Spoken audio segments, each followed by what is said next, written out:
नमस्ते बच्चों, मिशन ज्ञान से मैं कीर्ति शर्मा स्वागत करती हूँ आप सबका राजस्थान सरकार और वेदांता के CSR इनिशिएटिव ई कक्षा में। बच्चों, आज हम हमारे 6 चैप्टर का पार्ट नंबर 3 पढ़ने वाले हैं, जिसके अंदर हम पढ़ेंगे ऑक्सीकरण और अपचयन अभिक्रियाओं के बारे में। लास्ट वीडियो में हमने पढ़ा था कि रासायनिक अभिक्रियाएं कितने प्रकार की होती है, उसी के पार्ट को हम आगे बढ़ाते हुए पढ़ते हैं बच्चों ऑक्सीकरण और अपचयन अभिक्रियाएं क्या होती है। तो देखो बच्चों, जैसा कि आपको नाम से थोड़ा समझ में आ सकता है कि ऑक्सीकरण का मतलब ये है कि ऐसी अभिक्रियाएं जिसके अंदर यदि ऑक्सीजन का संयोग हो रहा है, मतलब किसी अभिकारक के साथ ऑक्सीजन आके जुड़ रही है, तो इस प्रकार की अभिक्रियाओं को हम कह सकते हैं ऑक्सीकरण अभिक्रिया।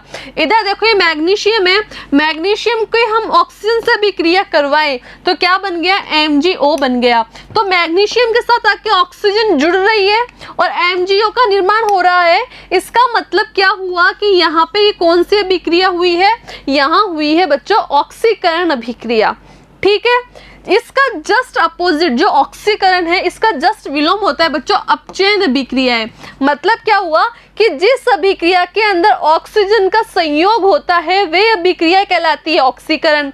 लेकिन जिस अभिक्रिया में ऑक्सीजन का निष्कासन होता है, मतलब जहां से ऑक्सीजन निकलती है, टूटती है, अपघटित होती है, ठीक है, वो क्या होगी, वो होगा बच्चों अपचयन। इधर देखो, यहाँ बना हुआ है MgO। यदि ये टूट जाए, अपघटित हो जाए और Mg प्लस ऑक्सीजन में टूट जाए, तो देखो पहले तो ऑक्सीजन जुड़ी हुई थी, अब ये Mg ऑक्सीजन से निकल के अलग हो गई, निष्कासित हो गई। तो इस प्रकार की अभिक्रिया क्या कहलाएगी बच्चों, अपचयन अभिक्रिया है। दोनों में अंतर समझ आया। इसी तरीके से दूसरा पॉइंट हमारा क्या है कि वे रासायनिक अभिक्रियाएं जिसके अंदर हाइड्रोजन का निष्कासन होता है, मतलब हाइड्रोजन निकलती है बाहर, वो कहलाती है बच्चों अपने ऑक्सीकरण। इधर देखो, यहाँ है एक पदार्थ CH3CH2OH एथिल अल्कोहल। इसमें से देखो CH3CHO प्लस H2 के रूप में हाइड्रोजन गैस निकल गई। तो हाइड्रोजन निकल रही है, तो जहां हाइड्रोजन निकल रही है बच्चों वहां होता है ऑक्सीकरण। और आपको पता है इसका जस्ट अपोजिट विलोम क्या होता है, अपचयन। मतलब यहाँ हाइड्रोजन निकल रही है तो अपचयन में क्या होगा, हाइड्रोजन जुड़ेगी, हाइड्रोजन का संयोग होगा। तो इधर देखो H2 प्लस Cl2 आपस में मिलके क्या बना रहे हैं, HCl बना रहे हैं। मतलब हाइड्रोजन क्लोरीन के साथ जुड़ रही है बच्चों, इसलिए HCl बन रहा है। तो हाइड्रोजन का जुड़ना तो क्या है, अपचयन। आगे हम बात करते हैं कि जहां पर ऋण विद्युतीय तत्वों का संयोग होता है। ऋण विद्युतीय तत्व क्या होते हैं बच्चों, आपको मालूम है, हम 9th क्लास में पढ़ के आए हैं।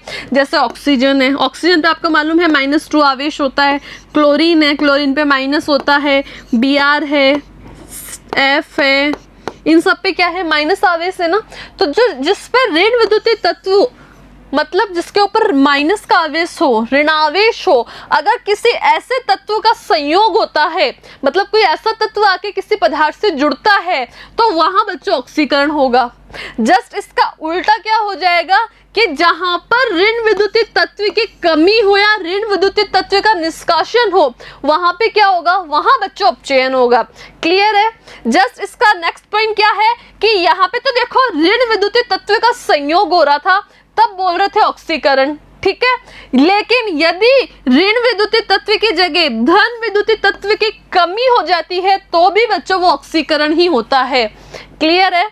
अब धन विद्युतीय तत्व कौन कौन से हैं, जैसे अपने हाइड्रोजन है H+, और आपके सोडियम है Na+, आपके पोटेशियम है K+, आपके कैल्शियम है Ca+2। ये जितने भी पदार्थ है, जितने भी तत्व हैं, इनके ऊपर कौन सा आवेश है, धनावेश। ये सब हम 9th क्लास का टॉपिक है बच्चों, ठीक है।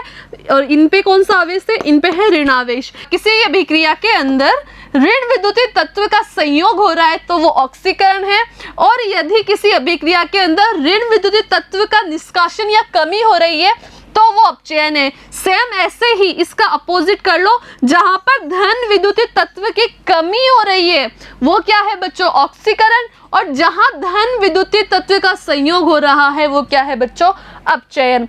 तो ये 4 पॉइंट हमारे क्लियर हो गए। अब नेक्स्ट पॉइंट है हमारा कि जहां पर इलेक्ट्रॉन का त्याग होता है, मतलब यदि कोई तत्व या कोई पदार्थ या कोई समूह है इलेक्ट्रॉनों का त्याग कर दे, ठीक है, तो वहां पर कौन सी अभिक्रिया होगी, वहां पे भी बच्चों ऑक्सीकरण होगी। यदि इलेक्ट्रॉन का त्यागना हो रहा है तो वहां पे भी क्या होगा, ऑक्सीकरण। लेकिन इसका जस्ट अपोजिट, इलेक्ट्रॉन त्यागने की बजाय इलेक्ट्रॉन का संयोग हो या इलेक्ट्रॉन आके जुड़े किसी तत्व में, तो फिर वहां बच्चों क्या होगा, वहां होगा अपने अपचयन। क्लियर है।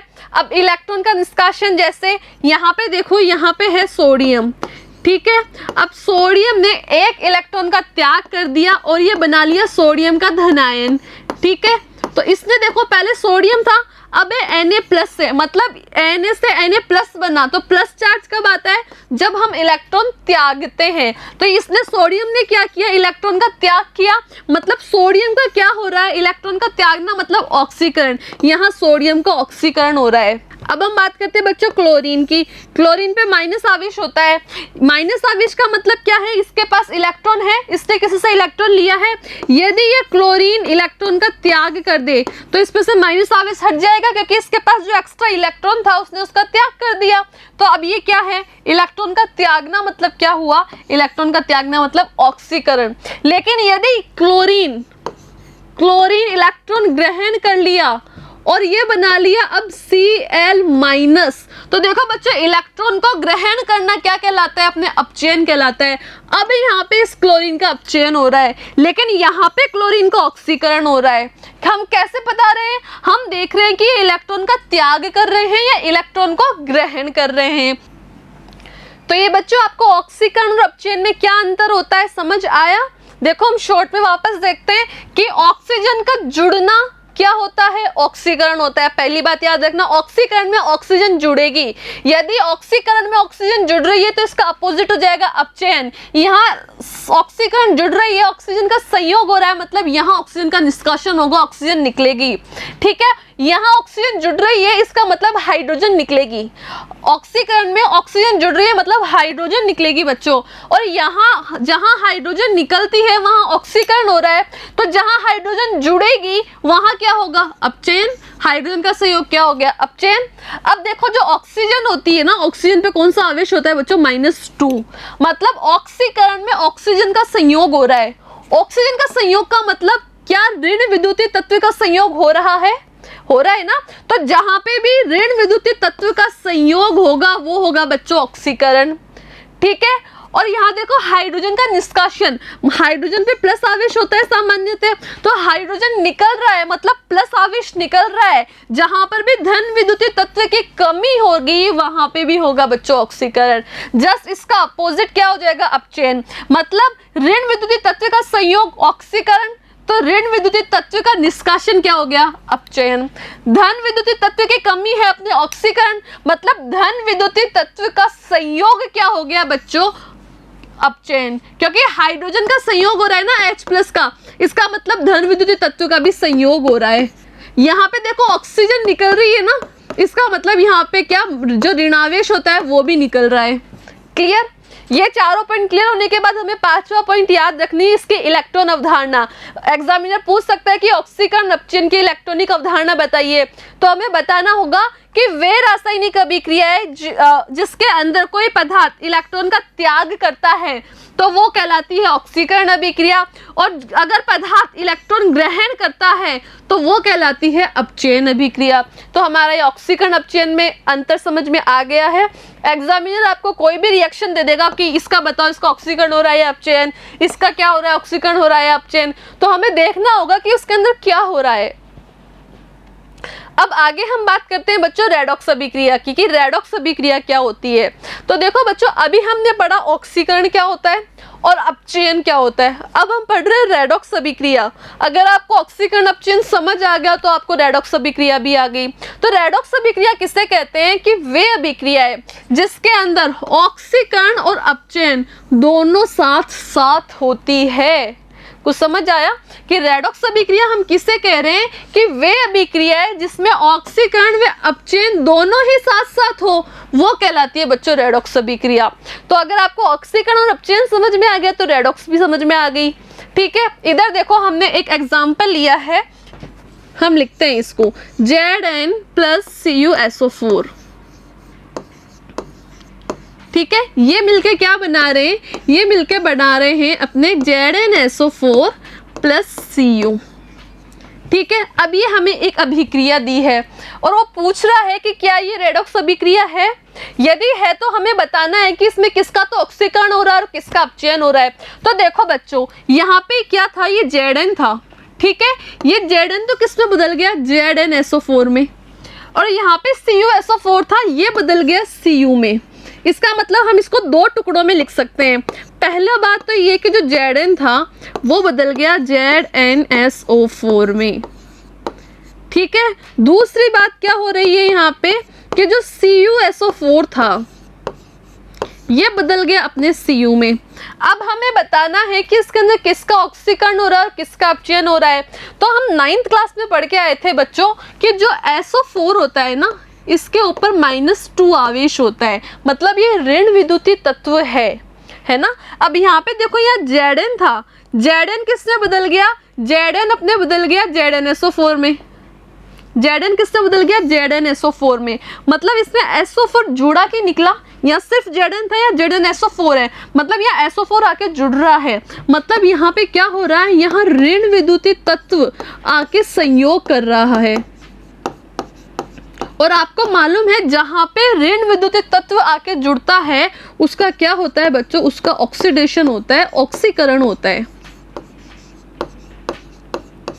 बात समझ में आई।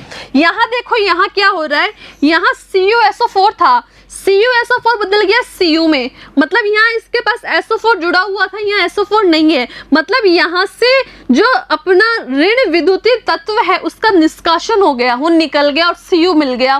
तो जहाँ पे ऋण विद्युतीय तत्व का निष्कासन होता है, इधर देखो अभी हमने पढ़ा था, जहाँ पर ऋण विद्युतीय तत्व का निष्कासन होता है वहाँ क्या होता है बच्चों, अपचयन होता है। तो इस अभिक्रिया का क्या हो रहा है, इस अभिक्रिया का हो रहा है अपचयन। ये बात समझ में आई कि नहीं, क्लियर है। ये देखो यही यहाँ लिखा हुआ है कि ZnSO4 में बदल गया, मतलब इसका ऑक्सीकरण हुआ है, CuSO4 Cu में बदल गया, मतलब इसका अपचयन हुआ है। ठीक है, अब यहाँ पे देखो जो Zn है, इसको पहला पॉइंट तो ये हो गया, और दूसरा पॉइंट देखो ऐसे भी देख सकते हैं हम कि यहाँ पे जो Zn है, ठीक है, Zn क्या किसमें बदल गया, Zn+2 में बदल गया, और 2 इलेक्ट्रॉनों का इसने त्याग कर दिया, तभी तो ये जाके SO4 से जुड़ा। और ऐसे ही यहाँ पे जो Cu है, Cu ने क्या किया, ये जो 2 इलेक्ट्रॉन थे इनको ग्रहण कर लिया, क्योंकि Cu पे +2 का आवेश होता है, और ये किस में बदल गया, Cu में बदल गया, इसलिए इसका क्या हो रहा है, इसका अपचयन हो रहा है।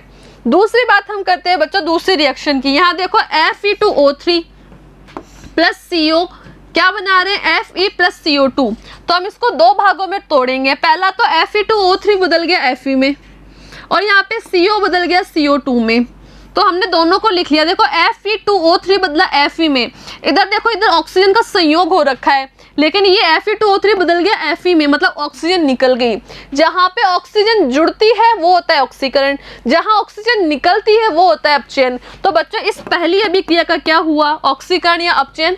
ऑक्सीजन निकल रही है ना, इसका मतलब इसका अपचयन हो गया। दूसरी तरफ देखो यहाँ है CO, और CO बदल गया CO2 में, इधर 1 ऑक्सीजन है उधर 2 ऑक्सीजन है, इधर 1 है उधर 2 है ऑक्सीजन, तो 2 ऑक्सीजन का मतलब इसमें 1 ऑक्सीजन आके जुड़ी है, और जहाँ पे ऑक्सीजन आके जुड़ती है, ऑक्सीजन का संयोग होता है, वो क्या होता है बच्चों, ऑक्सीकरण। तो हमने ये क्या कहा कि CO CO2 में बदली, इसका मतलब इसका ऑक्सीकरण हुआ। तो एग्जामिनर आपसे पूछेगा क्या ये रेडॉक्स अभिक्रिया है, तो आप बोलोगे हाँ, इसमें पहली अभिक्रिया में अपचयन हो रहा है और CO CO2 में बदल रहा है, इसका मतलब इसका ऑक्सीकरण हो रहा है। तो हाँ, ये रेडॉक्स अभिक्रिया है क्योंकि इसके अंदर ऑक्सीकरण और अपचयन दोनों हो रहे हैं। अब हम बात करते हैं बच्चों आगे उदासीनीकरण अभिक्रिया क्या होती है। लास्ट चैप्टर में हमने पढ़ा था अम्ल और क्षार के बारे में, और हम ये भी पढ़े थे कि अम्ल और क्षार परस्पर क्रिया करके लवण में जल का निर्माण करते हैं और अपने गुणों को खो देते हैं, उदासीन हो जाते हैं। इसी अभिक्रिया को हमने कहा था उदासीनीकरण अभिक्रिया। वही अभिक्रिया ये है, क्या कहते हैं कि अम्ल व क्षार परस्पर क्रिया करके लवण में जल बनाते हैं, इससे ही उदासीनीकरण की अभिक्रिया कहते हैं। क्यों कहते हैं, क्योंकि ये अपने गुण खो देते हैं और उदासीन विलीन हो जाते हैं। ये देखो यहाँ पे कोई अम्ल है और इसकी अभिक्रिया यदि क्षार से करवा देंगे तो क्या क्या बनेगा, एक तो लवण और एक जल। हमने अम्ल लिया हाइड्रोक्लोराइड HCl और इसकी अभिक्रिया करवा दी NaOH से, सोडियम हाइड्रोक्साइड से, तो क्या बन गया NaCl प्लस H2O। ये NaCl क्या है, NaCl हमारा साधारण नमक है, ये भी हम लास्ट चैप्टर में पढ़ चुके हैं।